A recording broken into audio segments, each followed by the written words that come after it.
করা যাবে। এই এখতিয়ার কি আমার বোনরা দিয়েছে কাউকে? বলার পরে এটাকে আবার প্রতিষ্ঠিত করার জন্য আরও কিছু মেকানিজম কাজে লাগানো হচ্ছে। বিএনপিকে যদি বাংলাদেশের মানুষ ক্ষমতায় আনে তাহলে আওয়ামী লীগ আবার ফিরে আসবে। এটা না একটা দুইটা কিলিং না, এটা হত্যাযজ্ঞ। প্রত্যেকটা পরিবারের জানতে হবে তার সন্তানের সাথে কি করা হয়েছিল, তাদেরকে কিভাবে হত্যা করে নদীতে ফেলে দেওয়া হয়েছিল। আমরা দেখছি যে আয়নাঘরগুলো খালি, কিন্তু ওই মানুষগুলো কোথায় তাহলে? কালো জমটুপি পরায়, তারপরে জমটুপি পরার পরে হাত করা পরায় পিটাতে পিটাতে পিটাতে পিটাতে পিটাতে পিটাতে এমন করে ফেলতো যে যতক্ষণ না আছে জ্ঞান হারিয়ে যায়, রক্তাক্ত হয়ে যায়, ততক্ষণ পেটাতো। কিভাবে মেরে পেটটা চিরে ছেড়ে দেওয়া হতো সিমেন্টের বস্তা দিয়ে। অনেক আয়না ঘরের দেয়ালে অনেক লেখা, রং করার পরে প্লাস্টার করার পরে আমরা যখন লাইট দিয়ে ধরছি, কিছু জায়গায় মা, কিছু জায়গায় কারো নাম উঠে আসতেছে, আই লাভ মাই ফ্যামিলি, এটা উঠে আসতেছে। আমাদের মিমের বয়স তখন 3 বছর, ওর কোনো মেমোরি নাই বাবার সাথে। ও জানে যে ছবি বাবা, মানে বাবার ছবিটাকে ধরতে হবে, এটাই। তো মিম টর্চ লাইট ধরে ধরে দেখছে আমার সাথে, একটা জায়গায় যে থেমে দেখি মিনু লেখা। তো তারপরে আমি ভাবিকে ঘুরে বলতে পারি নাই যে তোমার নামটা এখানে লেখা। এই অসাধারণ এপিসোডটি যারা দেখেছেন তারা অন্তর্দ অনুভব করুন প্রিয় দেশকে, স্বদেশকে এবং স্বদেশের প্রত্যেকটি মানুষকে। আপনার যেমন বেঁচে থাকার অধিকার আছে, তেমনিভাবে ভিন্ন মতের প্রত্যেকটি মানুষের সুন্দরভাবে দেশে বেঁচে থাকার অধিকার। সন্ধ্যায় যাকে নিয়ে আমি সময়টা কাটাবো তাকে আসলে পরিচয় করিয়ে দেওয়ার প্রয়োজন নেই, কারণ তার অঙ্গনে তো অবশ্যই তাকে সবাই চিনবেন এবং একই সাথে সাধারণ মানুষের কাছেও তিনি অত্যন্ত পরিচিত মুখ হয়ে উঠেছেন। সাম্প্রতিক সময়ে বিভিন্ন বিষয়ে আলোচনা এবং সমালোচনায় তার নাম এসছে, সেগুলো হয়তো আমাদের আড্ডাতে কিছুটা উঠে আসবে। তবে আমি তাকে এভাবেই পরিচয় দিতে স্বাচ্ছন্দ্য বোধ করব।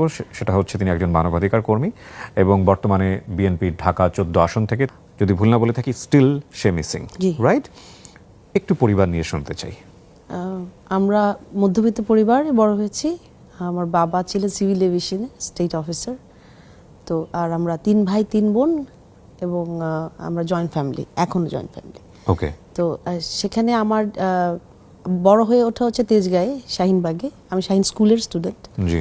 এবং ওই সময়টাতে আসলে আপনারা জানেন যে মহল্লার যে কালচার, শাহিনবাগ তেজগাঁয়ে, সেখানে আমার বেড়ে ওঠা।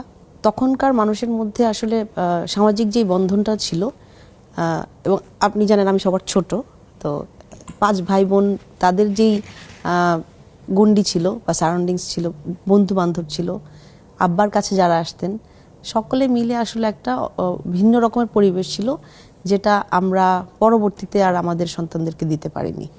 আমরা যেমন বড় মাঠে খেলা করে বড় হয়েছি, শাহিনের বড় মাঠে আমাদের গড়ে ওঠা, এবং সেই জায়গাগুলোতে আমার মনে হয় যে এখনকার সন্তানদের দিকে যদি তাকাই, আমরা কিন্তু সেগুলোর মধ্যে বড় হয়েছি।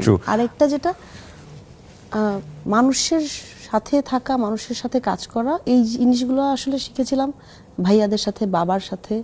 আমার বাবা পরবর্তীতে কমিশনার ছিলেন ওই এলাকার, এবং আমি দেখতাম যে ঘুম থেকে ওঠার পরে বাড়ি উঠান ভর্তি অনেক মানুষ, তাদের চাওয়াগুলো নিয়ে আব্বার সাথে কথা বলছে। তারপরে দেখতাম যে আমার আব্বা 2010-এ উনি মারা যান। ভাই যখন রাজনীতি, আমার সাজিদুল ইসলাম সুমন, যেই ভাই গুম হয়ে যাওয়ার পর এখনো ফেরত আসেনি, তিনি জাতীয়তাবাদী দলের বা তৎকালীন 25 নম্বর ওয়ার্ড, এখনকার 38 নম্বর ওয়ার্ড, এখনকার 25 নম্বর ওয়ার্ডের সাধারণ সম্পাদক ছিল। তুলি, আমি একটু ঘটনাটা জানতে, যেহেতু আপনারা জয়েন্ট ফ্যামিলি, সো সব তো আপনার চোখের সামনেই ঘটেছে, কিভাবে কি হয়েছে একটু স্টোরিটা বলতে পারবেন আমাকে? আপনি জানেন যে বিগত 15 বছরের ফ্যাসিস্ট হাসিনা রেজিমের টাইমে যারাই ভিন্ন দলের বা ভিন্ন মতের ছিল, তাদেরকে দমন পীড়নের জন্য নির্বিচারে তাদেরকে অ্যারেস্ট করা হতো, এবং পরবর্তীতে আমরা তাদেরকে গুম হতে দেখেছি, বিচার বহির্ভূত হত্যার শিকার হতে দেখেছি।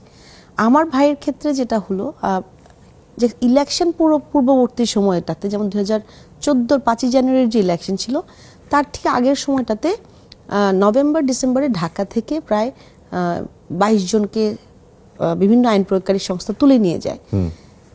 4 ডিসেম্বর 2013 আমার ভাই সাজিদুল ইসলাম সুমন সহ আরও 5 জন, ওরা 6 জন বসুন্ধরা রেসিডেন্সিয়াল এরিয়া ছিলেন। যেহেতু নির্বিচারে হচ্ছে পুলিশ ধরে নিয়ে যেত, বাসায় থাকতে পারতেন না ইলেকশনের আগে, এলাকায় থাকতে পারতেন না, তাদেরকে থাকতে হতো খালার বাড়িতে, মামার বাড়িতে বা অন্য কোনোখানে থাকতে হতো। এবং এটা বহু বছর ভাই, মানে ওই সময়টা না, শুধু যখন থেকেই হাসিনা ক্ষমতায় গেলেন তখন থেকেই। সেই বসুন্ধরা রেসিডেন্সিয়াল এরিয়াতে আমার খালার বা একটা কনস্ট্রাকশন প্লট ছিল, সেখানে ওনাদের হয়তো বিকেলবেলা মিটিং হয়েছিল ওনাদের বিএনপির আরও অঙ্গ সংগঠন নিয়ে, এবং মিটিং শেষ আনুমানিক 8টা বাজে, ডিসেম্বরের রাত 8টা বাজে, ঠান্ডা তখন। এবং বসুন্ধরা আপনি জানেন যে আই ব্লকে সেটা, ওই সময়টাতে অত বেশি বিল্ডিং হয়নি। বসুন্ধরা এখনো এরকম ব্লক আছে যে অনেক ফাঁকা থাকে, শুনশান থাকে। কাশফুল, আমরা পরবর্তীতে ওখানে যাই, একদম প্রায় একতলা সমান এত বড় বড় কাশবন ছিল পাশে। তো ওইখানে ভাইরা হচ্ছে ওদের কনস্ট্রাকশন প্লটের ওখানে প্রায় 25 জনের মতো ওয়ার্কার ছিলেন, লেবাররা ছিলেন যারা বিল্ডিংয়ের কাজ করছিলেন, কেয়ারটেকার ছিলেন। ভাইয়ের সাথে আরও 2 জন বন্ধু ছিলেন যারা সিগারেট খাওয়ার জন্য বোধহয় একটু সামনে গেলেন। তো এখানে ইটের কাজ হয়, যে মেশিন, এরকম মেশিন সামনে রাখা, বালু রাখা এরকম। তো সুমন ভাই দাঁড়ানো, সবার মিটিং শেষ, সবাই চলে যাচ্ছে, তো উনিও চলে যাবেন। মুড়ি বানিয়ে খেলেন মনে হয় সন্ধ্যায় ওখানে। এই গল্পগুলো আপনি শুনেছেন কার কাছ থেকে? এই কেয়ারটেকার যারা ছিল সঙ্গে সঙ্গে জানার পরই, যেমন র্যাপিড অ্যাকশন ব্যাটালিয়ন 1-এর টিম এসেছিল 8টায়, 2টা ডাবল কভার ভ্যান নিয়ে, এবং এটাতে র্যাব 1 লেখা। আচ্ছা, যারা ছিলেন তারাই বলেছেন আমাদেরকে, মানে ওখানে আলটিমেটলি যে ওয়ার্কাররা ছিলেন, তারপরে যারা কেয়ারটেকার ছিলেন যিনি, ওনারা সবাই বললেন। এবং পরবর্তীতে আরও তথ্য পাই আমরা সেগুলোতে আসছি। তো সেই জায়গাটাতে ভাই হচ্ছে রেডি হচ্ছে, মনে হয় চলে যাবে। ওই সময় 2টা ডাবল কভার ভ্যান খুব হাই ভলিউমে লাইট দিয়ে থামে ওখানে যে। তো সেইখানে থামার পরে ভাইদের সাথে যা তিনজন ছিলেন জগন্নাথ বিশ্ববিদ্যালয়ের, আর একজন ছিলেন তিতুমির কলেজের, আর একজন ছিলেন আমার খালাতো ভাই তানবীর, ও এখনো আসে নাই, এরা কেউই আসে নাই এখনো। আমার ভাই সুমন, সাজিল ইসলাম সুমন।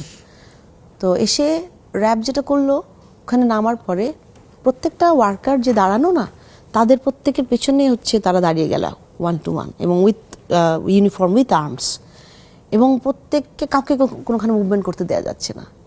এখন ওই দূরে যে 2টা বন্ধু সিগারেট খাওয়ার জন্য একটু সামনে গিয়েছিল, ওরা করলো ওই যে ইটের মেশিনটা পিছনে শুয়ে পড়লো, আর কাশফুলের জন্য আমার মনে হয় ওদেরকে দেখা যায়নি, তো ওরা বেঁচে গিয়েছিল তখন। পরবর্তীতে তারাও আমাদেরকে, তারাই আলটিমেটলি ইনফর্ম করেছে, এবং আমাদের কেয়ারটেকার ছিল, কেয়ারটেকারকে ধরে উঠাইছে। তো ও তো গ্রাম থেকে এসছে, ওকে জিজ্ঞেস করা হচ্ছে যে সুমন কোনটা, সুমনকে। ওদের আমি নতুন আসছি, আমি জানি না, ও দেখাচ্ছে না, ও জানে কিন্তু সুমন কোনটা। জগন্নাথ বিশ্ববিদ্যালয়ে আমাদের মাজহারুল ইসলাম রাসেল ভাই ছিল, বয়স কত হবে ওদের তখন, 22, খুব ভালো স্টুডেন্ট, ব্রিলিয়ান্ট স্টুডেন্ট যারাই ছিল এখানে, আলামিন ভাই, রাসেল, রানা, তানভীর। তো রাসেল ভাইকে প্রথমে ওদেরকে ভ্যানে উঠায় ফার্স্টে, তারপরে রাসেল ভাইকে টেনে নামায়, এর মধ্যে বালুটার পাশেই সুমন ভাই দাঁড়ানো, তানভীর দাঁড়ানো। তো রাসেল ভাইকে ভ্যান থেকে আবার নামানোর পরে একটা মেটাল রড নেয়, মেটাল রড নিয়ে মারে আর জিজ্ঞেস করে সুমন কোনটা। কিন্তু রাসেল ভাই একবারও আঙুল তুলে দেখায় বলে নাই যে এটা সুমন, ওর থেকে এতটুকু দূরেই, কিন্তু অল্প বেশি দূরে না, বালুটা রাখা, এর সাথেই সুমন ভাই দাঁড়ানো। আমার মনে হয় সুমন ভাই তখনই বুঝেছিল যে আসলে কোনো কিছু ভয়ঙ্কর হতে যাচ্ছে তাদের সাথে। তো রাসেল ভাইকে মারতে মারতে মারতে মারতে মাটিতে ফেলে দেয়, সে আঙুল তুলে একবারও দেখায় নাই এটা সুমন ভাই। উনি কি বিএনপি ছিলেন? উনি বিএনপি ছিলেন, ছাত্র দলের হচ্ছে জগন্নাথ বিশ্ববিদ্যালয়ের। এবং আপনি যদি ওদেরকে দেখতেন, আসলে ওদের প্রত্যেকটা পরিবারের সাথে তো আমরা এখন একটাই পরিবার, প্রত্যেকটা ছাত্র ব্রিলিয়ান্ট ছিল, এবং তারা বিসিএসসি টিকে গেছে এরকম, একজন খুব ভালো স্টুডেন্ট, ভবিষ্যৎটা খুব মানে উজ্জ্বল ছিল এদের। তো সেইখান থেকে পরে রাসেল ভাইকে যখন মাটিতে ফেলে দেয়, আবার টেনে হিচড়ে আবার ভ্যানের মধ্যে ফেলে, কিন্তু রাসেল ভাই কিন্তু ওখানে মরে যাচ্ছিল, কতটুকু যন্ত্রণার মধ্যে ছিল আমরা হয়তো জানি না, কিন্তু সে কিন্তু আঙুল তুলে দেখায় নাই, শেষ পর্যন্ত বাঁচানোর চেষ্টা করেছে যে সুমনকে না দেখানোর জন্য, সুমন ভাইকে না দেখানোর জন্য। পরে তানভীর আরেকজন ফোন দেয়, আমার যে কাজিন তানভীরের মোবাইলটা নেয় ওর পকেট থেকে, ওকে জিজ্ঞেস করে কোনটা সুমন, ও সুমন দেখাচ্ছে না সুমন ভাইকে। পরে তানভীরের ফোনটা নিয়ে একটা কল দেয়, প্রথম নাম্বারটা, ওরা নাম্বারটা মেবি জানতো, ওই নাম্বারটা ট্র্যাক করে এসেছিল, সুমন ভাইয়ের একটা নাম্বার হাতে ছিল, সুমন ভাইয়ের পকেটে মোবাইলটা বেজে ওঠে, যেটা কেয়ারটেকার ওনারা বলতেছিল আমাকে যে সুমন ভাইকে ধরে বলতেছে যে তুই সুমন। তখন হচ্ছে ওই মেটাল রডটাকে ওই আপনার এখানে গরম করে কিছুতে, ওর মধ্যে শীতের দিন ছিল, ওয়ার্কাররা বসে আগুন পোহাতো, তারপর ওটা দিয়ে মারে, ওখানে জায়গাটাতেই মারে। আর হচ্ছে কালো জমটুপি পরায়, তারপরে জমটই পড়ার পরে হাত করা পড়ায় ভ্যানে উঠাই নিয়ে যায়। ভীষণ রকম গালিগালাজ করা হয়, ওখানে রুড বিহেভ করা হয়। মানে বিএনপি করাটাই তার জন্য মনে হয় অনেক বড় অপরাধ ছিল। আর আমার ভাই অনেক বড় জনপ্রিয় ছিলেন এই এলাকায়। আপনি জানেন আমাদের জায়গাটা যেটা তেজগাঁয়ের কথা বললাম, সেটা ছিল বিগত সময়ে স্বরাষ্ট্রমন্ত্রী কামাল, তিনি সেখানকার এমপি ছিলেন।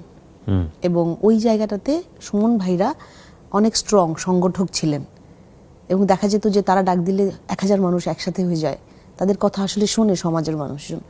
এটাই ওনাদের জন্য আসলে আমার মনে হয় কারণ ছিল যে যারা দক্ষ সংগঠক ছিল প্রত্যেকটা জায়গায় তাদেরকে টার্গেট করা হয়েছিল গুম করে ফেলার জন্য। বিগত সময় যেন অবৈধভাবে আসলে ওই যে ইলেকশনটা যেটা ছিল 2014 5ই জানুয়ারি, অবৈধভাবে ইলেকশন করে যদি ক্ষমতায় বসতে চায় তাহলে এদেরকে সরাইতে হবে আগে। এবং একটা গুমটা একটা এমন একটা অপরাধ, দেখেন আমরা কিন্তু পাশাপাশি মানুষকে কাস্টোডিয়াল টর্চার হইতেও দেখেছি, যে কেস ছাড়া তুলে নিয়ে গেছে। আমাদের সামনে এক্সট্রা জুডিশিয়াল কিলিং দেখেছি। পাশাপাশি এই গুমের প্রচলনটা তখন থেকে শুরু হয়ে গেল। সো আপনার ফ্যামিলিতে নিউজটা আসলো কিভাবে? আসলো হচ্ছে ভাইয়াকে যখন নিল যে 8টা নাগাদ, সঙ্গে সঙ্গে কেয়ারটেকার খালাদেরকে জানায়, ওখান থেকে ফোন, আর বসুন্ধরা থেকে আমাদের বাড়িতে ফোন আসে। আম্মা ফোন ধরার পরে বলছে যে র্যাব এসেছিল, সুমন ভাইদেরকে নিয়ে গেছে। তো সঙ্গে সঙ্গেই আমার বাড়ি থেকে আমার বোন, মা, আমার ভাইরা সবাই র্যাব 1-এ যায়। র্যাব 1-এ যাওয়ার পরে প্রথম যে শব্দটা ওরা বলে, না আমরা এরকম কোনো অপারেশন করিনি। ওরা কোনো কেউ যায়নি সেখানে। ওখানে 2টা ডাবল কাভার ভ্যান, একটা সাদা মাইক্রোবাস ছিল এবং তারা তুলে নিয়ে এসে 6টা মানুষকে ওই জায়গা থেকে। সেম ওই রাতেই 4 তারিখ রাত 2টা 5 তারিখে পড়ে যায়। 2টার রাতে আবার শাহিনবাগে আরও 2জন ছিল সুমন ভাইদের সাথে, স্বেচ্ছাসেবক দলের আদনান ভাই, কায়াসের ভাই, তাদের 2জনকে বাড়ি থেকে ঘুমের মধ্যে এসে তুলে নিয়ে যায়। এবং এলাকার মধ্যে আমাদের একজন এলাকাবাসী দেখতে পান যে ওই গাড়িতে, যে গাড়িতে নিয়ে যাচ্ছিল ওখানে সুমন ভাই ছিল। এই গুমের ঘটনা কি তখনই আপনারা ইনফর্ম হন নাকি তার আগে থেকে মোটামুটি চলতেছিল এগুলা? এর আগে যেমন ইলিয়াস আলী ভাইকে, চৌধুরী আলম ভাইকে প্রথম নিল, হ্যাঁ, তারপরে আরেকটা হলো যেটা হচ্ছে ইলিয়াস আলী ভাইয়েরটা 12-তে, 10-এ 12-তে, কিন্তু একটা খুব একটা নলেজে আসেনি বা ওরকম ভাবে না, ওটা নিয়ে আসলে খুব কথাও হচ্ছিল না। পরে আমরা যখন, এবং আমরা তখন কিন্তু পরিচিত না, ভাইকে যখন নিয়ে গেল, যখন এই যে সত্যটা বলছে না যে তাদেরকে অ্যারেস্ট করে আনা হয়েছে, এটা তো একটা 24 ঘন্টার মধ্যে জানানো দরকার। আপনি হয় কোর্টে প্রডিউস করেন অথবা জানান যে তাদেরকে অ্যারেস্ট করা হয়েছে, তারা কি করেছে, কি অন্যায় যদি করে থাকে তো জানাতে হবে। কিন্তু ওই যে ডিনায়ালটা ওই প্রথম থেকেই শুরু হয়ে গেল। আর গুমের সাথে তখনও আমরা পরিচিত না, চিন্তাও করতে পারছি না যে আসলে ভাইকে এরকম করে তুলে নিয়ে যাবে, কারণ সে তো রাজনীতি করে।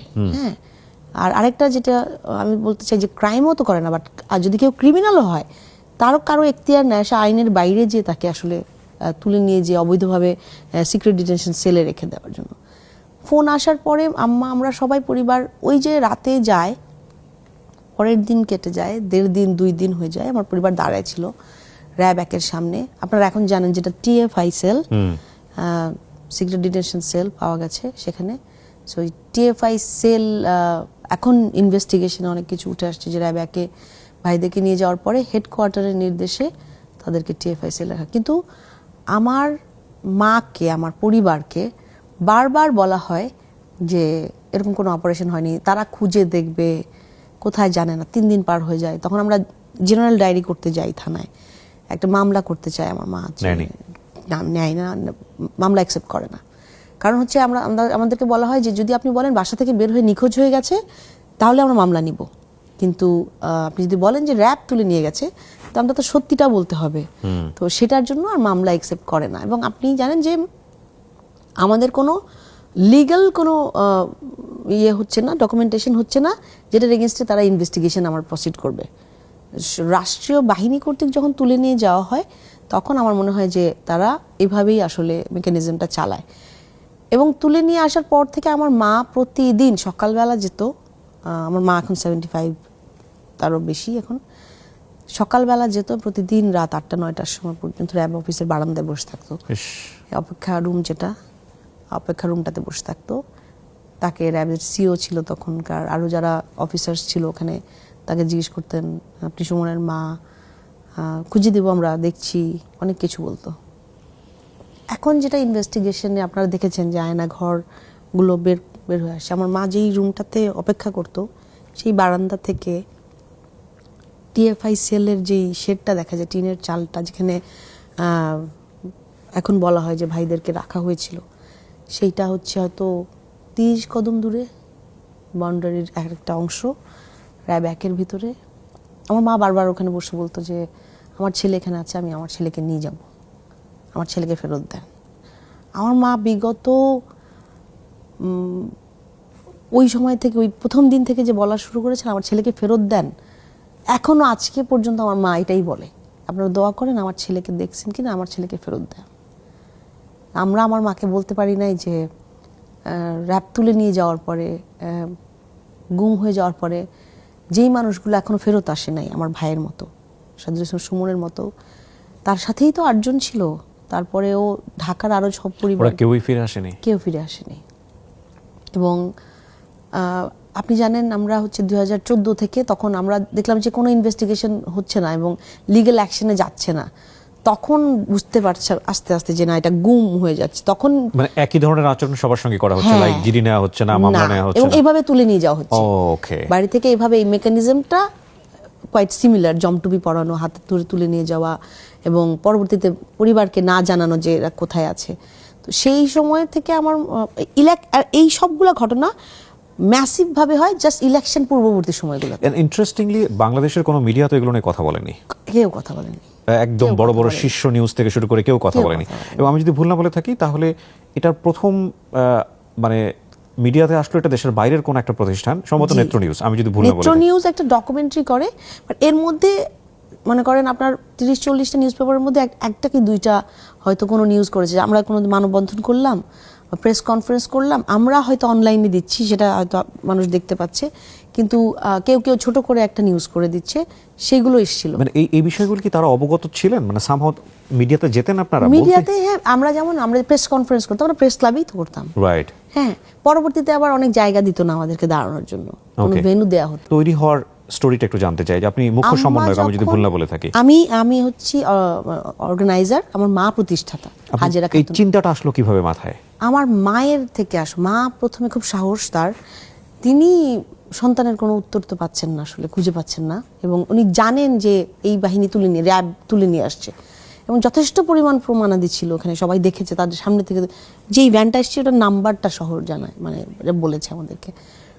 সেইখানে আমার মা যখন দেখলেন যে জিডিও নিচ্ছে না, মামলাও নিচ্ছে না, তাহলে উনি জানাবেন, একটা প্রেস কনফারেন্স করবেন, জানা উচিত, কারণ তাহলে আমাদেরকে বন্ধ করে দেওয়া হচ্ছে, আমাদের কথাটা চুপ করে দেওয়া হচ্ছে। তখন আমরা প্রেস কনফারেন্স করি, আমার মা 8টা ফ্যামিলি নিয়ে, এবং 8টা ফ্যামিলির প্রেস কনফারেন্সের পরে ভাইয়া অনেক পরিবার এসে যোগাযোগ করা শুরু করলো যে ওদের একা দাঁড়াতে খুব ভয়, কারণ আপনি জানেন অবস্থাটা কিরকম ছিল তখন, এবং অনেকের সামর্থ্য নাই, অনেক মার্জিনালাইজ ফ্যামিলি, পরিবারে কেউ নাই, সেটা অনলি আর্নিং মেম্বার ছিল, একটা সন্তান আছে, হয়তো 2টা সন্তান আছে, এরকম যাদের হতে মানে প্রত্যেক বেলায় কি খাবার খাবে এর পরের বেলায় সেটা দিয়ে আসলে ঠিক নাই। এরা কি সবাই বিএনপির কর্মী? সব দলের ছিল, বাংলাদেশ জাতীয়তাবাদী দলের ছিল, জামাতের ছিল, শিবিরের ছিল, বাট আমরা প্রথমে যেই 22 জনকে পাই বাংলাদেশ জাতীয়তাবাদী দলের। জামাত প্রথম দিকে আসেনি, মানে অনেকেই চুপ থেকেছে জীবনের ভয়ে, পরিবারকে রক্ষা করার জন্য হয়তো। কিন্তু আমরা যেটা দেখলাম যে ঠিক ডিসেম্বরের মধ্যে 5 জানুয়ারি ইলেকশনের আগে প্রায় 22 জনকে নিয়ে গেল, যেটা আমাদের উত্তরা থেকে আপনার সূত্রাপুর পর্যন্ত, এতটুকু আমরা তখন জানা আমাদের। তো আমরা যেটা করলাম, 30শে আগস্ট হচ্ছে গুম হয়ে যাওয়া ব্যক্তিদের স্মরণে আন্তর্জাতিক দিবস, তো সেই দিন আমরা প্রেস ক্লাবে একটা প্রোগ্রাম করলাম 2014 30শে আগস্ট। 100 ফ্যামিলি সেটাতে জয়েন করলো পুরো বাংলাদেশ থেকে। এই 100ই মানে কি গুম হয়ে যাওয়া এই ফ্যামিলিগুলো যখন আসলো, মানে এত, আপনি জানেন যে আমাদেরকে বিভিন্নভাবে হ্যারাস করা হচ্ছে, বিভিন্ন ইন্টেলিজেন্স বাহিনী দ্বারা এবং বিভিন্ন ল এনফোর্সমেন্ট এজেন্সি দ্বারা, অ্যান্ড এটা রিপিটেডলি করা হচ্ছে বিভিন্নভাবে, বিভিন্ন মেকানিজমে। তারপরেও পরিবারগুলো, মা বা স্ত্রী যারা ছিলেন, ভাবি, সন্তান, তখন 2 বছর 3 বছর, ওরা বাবার ছবিটা নিয়ে, ভাবিরা, আমার মায়েরা তাদের সন্তানদের, আমাদের আর কিছু ছিল না, শুধু ছবিটা নিয়েই দাঁড়াতো। তো দেখা গেল যে 100 ফ্যামিলি যখন একসাথে হয়ে গেল, তখন আমরা বুঝলাম যে বাংলাদেশে অনেক পরিবার এইভাবে আমাদের সাথে আছে, এবং তখন মায়ের ডাকটা শুরু হলো। ওকে, সো এটা স্পন্টেনিয়াসলি আসছে। হ্যাঁ, কারণ কি ভাই, একটা প্ল্যাটফর্ম দরকার ছিল। আমরা তো অ্যাজ এ অর্গানাইজেশন কাজ করতে পারিনি, আমাদের কোনো Sure. রেজিস্ট্রেশন করা যায়নি একেবারেই। রেজিস্ট্রেশন তো পরে বলি, যে আমাদেরকে যদি রাস্তায় আমরা দাঁড়াতে চেয়েছি, আমাদেরকে ওখানে দাঁড়াতে দেওয়া হয়নি, আমাদের কোনো ভেন্যু দেওয়া হয়নি। মায়ের ডাক বলা হলেই, বা আমরা যদি বলি ভিকটিম ফ্যামিলি, গুম হয়ে যাওয়া পরিবার যারা, বা বিচার বহির্ভূত হত্যার শিকার যারা ছিল পাশাপাশি,